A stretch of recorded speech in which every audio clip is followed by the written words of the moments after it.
Hi guys, what's up? It's Charla from That Girl Cooks Healthy. So today I'm going to show you how to make some gluten-free roti. This is a highly requested video. I already have the written version on my website. It folds, bends and rips just like roti that's made with wheat. So I cannot wait to show you guys how to make it. So let's get to it.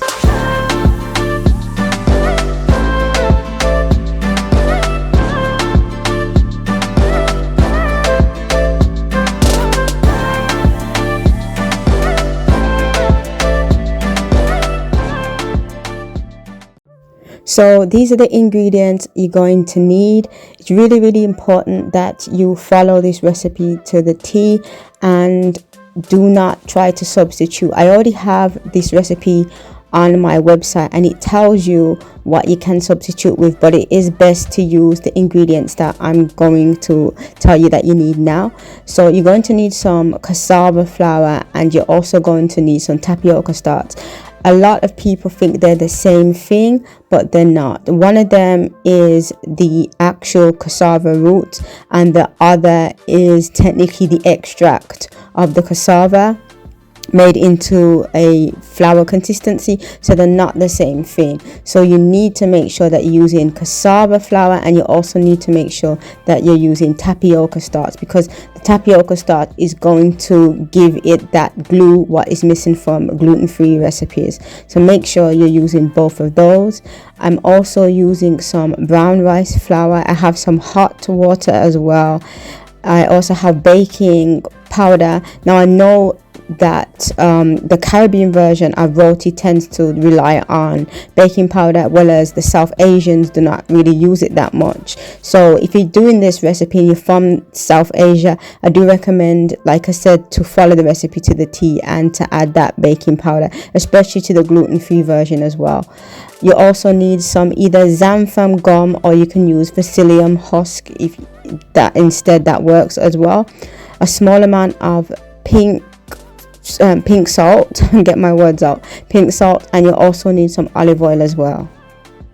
So I have a large bowl, and the first thing I'm going to do is just add all of my dry ingredient to that bowl, and then I'm going to use a whisk just to whisk all of those dry ingredients together so they're evenly combined.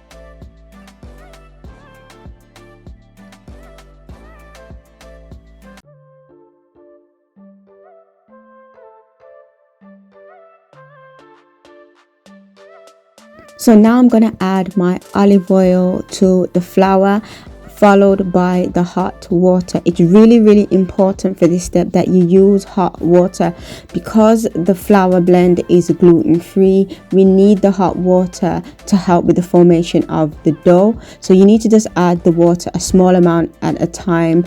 I have left the link in the description box in terms of the written version of the recipe. So as you can see, I'm using one hand to add the water and the other to try to form the dough. You, as an alternative, can use a spoon instead, but I'm used to making this recipe, and the way I add the water, it's not really touching my hand, so I'm not burning myself doing it this way.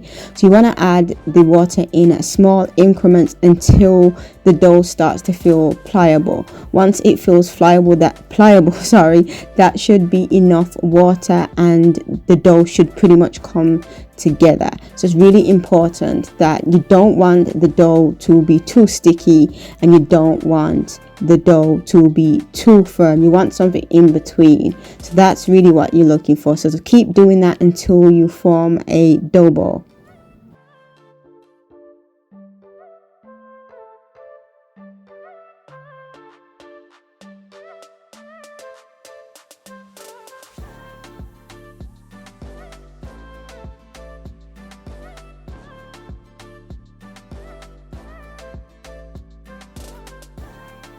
So this is what your dough ball should look like, and I'm just going to take a finger and just touch the surface of the dough, and that feels quite pliable, and it also feels pliable by squeezing it too. That's pretty much the texture you're looking for before you move on to the next step. So now that the dough is ready, I'm just going to use a pizza slice to cut the dough into quarters. You'll find it easy if you're a novice to cut it into quarters. It's going to make small roti, but you can also cut it into thirds if you want a larger type of roti. I usually just cut it in half or thirds because I like my roti to be bigger. So you're just going to do that, cut it to your preference, and then we're going to just use a damp cloth to cover the top of the bowl, and that's going to help to keep the roti hydrated, the dough bowl, hydrated. It's really important to keep the dough hydrated. I cannot emphasize to keep the dough hydrated enough. So now it's time to roll out one of the dough balls. So the first thing that I do is I form the dough into a round dough ball. So when I'm doing that as well, I'm also feeling as well while I'm rolling it whether the dough feels too soft or whether it's sticky. You also want to keep the dough to the point where it's not dry. So I'm doing that, just checking it. And to me it feels slightly dry even though I had it covered. So what I do now is just grab a bowl of warm water and I dip it in the water. You don't want to put too much water, you just want to have enough so that it's easier when you're rolling it out. So to me now it feels a lot easier now, and the dough ball feels pliable once again like it did at the beginning. So I'm just rolling it again, and then once I do that, I just lightly dust the parchment paper with some flour. So I'm just using some, I believe I used some cassava flour.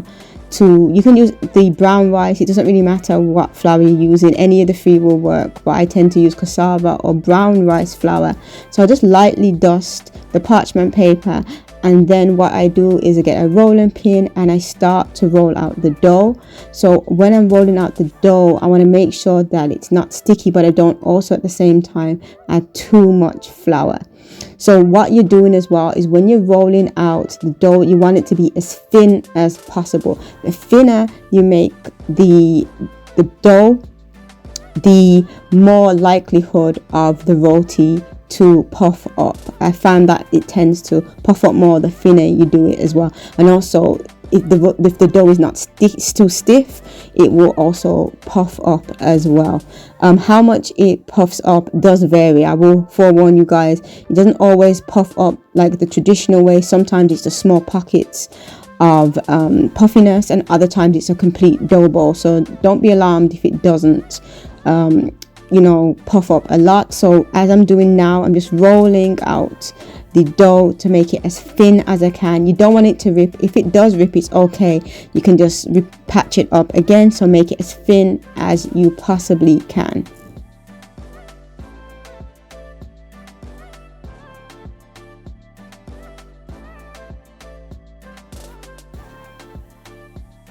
So now that I've rolled out the dough as thin as I can, I'm using a pot cover to form a circle, because you're not really going to get the precision as you would do with if you're using wheat flour. So don't worry about that. So just use a pot cover. I'm using like a medium-sized pot cover. You can use a small one if you're a novice, or if you want to just make small roti. And I'm also using a pizza slicer to cut around the circle. Any leftover dough that you have can be used to make more roti, so just put it to the side, don't discard it, put it to the side, put it in the bowl, and you can form some other circles as well when you're ready.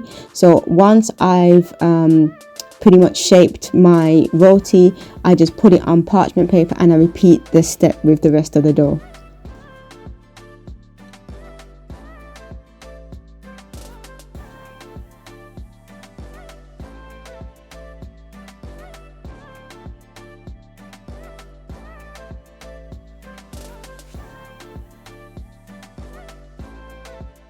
So now we're going to do the same thing again with the rest of the dough. So we're going to go through it one more time so you guys can follow through with me on the video, so you can really see how I do it. So it's just a case of rolling the dough again. You want to also make sure that the dough is pliable, it's not too dry. It's really important to make sure the dough is not dry, but you don't want it to be too sticky.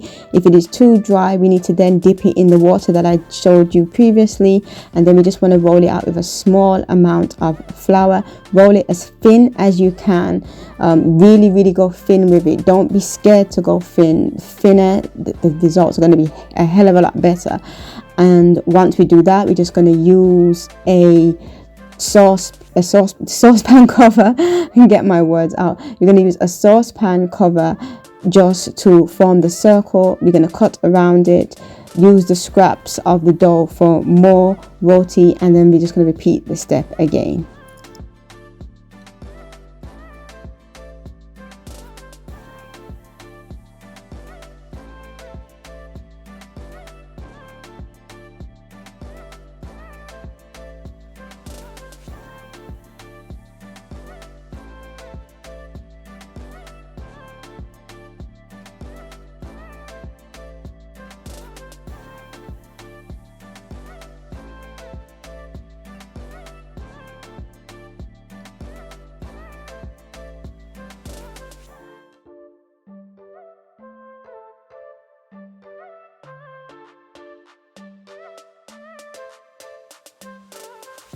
So this is what your roti should look like. It should be a stack of roti separated by parchment paper. So do that and keep it to the side, ready for them to be cooked.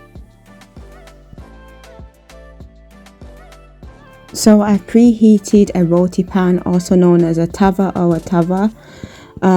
And what I'm going to do now is I'm just going to lightly coat it with some vegan butter.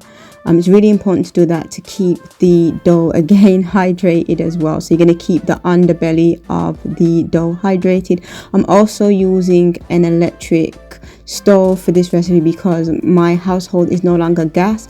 When I first made the recipe, the appliance that I used was gas, but now I'm using 100% electric. So unfortunately I have to show you the electric version of this recipe, and I'll also be using a grill as well for puffing the roti. I personally find that the gas version works a hell of a lot better, but I have no choice.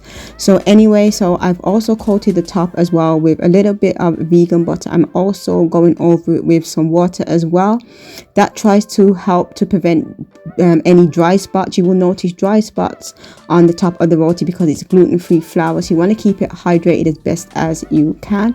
So you want to cook it until the roti has some bubbles on the underbelly. You'll see bubbles. I'm just using a cloth as well to rehydrate. How brown the roti gets does vary, so once you have those bubbles, we're then going to flip it over. So now I'm going to quickly flip over the roti. As you can see, I have some brown spots. I do find that the gas stove I had more brown spots, but don't worry about that. The most important thing is that it's cooked through. And you're also going to see that some bubbles are going to start to form now. And what I'm going to do now is just allow that side to cook, and then I'm going to transfer it to the grill that I was telling you guys about. As you can see, I have a makeshift grill there with some cups underneath. Hey, you got to do it sometimes, but this is because I'm using a electric stove. So this is pretty much the setup that I use. It's pretty much a DIY type of thing, but the main thing is it's going to allow the roti to bubble.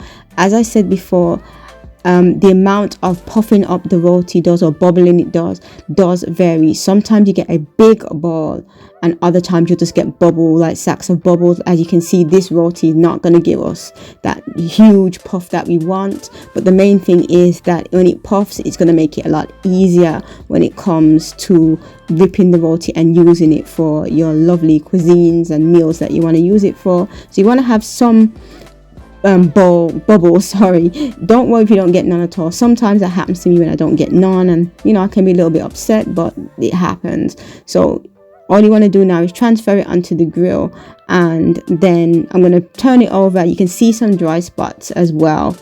on the top of the roti, and I'm just going to pretty much correct that as well to make sure those dry spots are not there. So you don't want it just to cook both sides, and then you're going to transfer it onto a plate, and you also want to keep the top of the roti with a damp cloth really, and then repeat the process. So that's pretty much how you make your roti.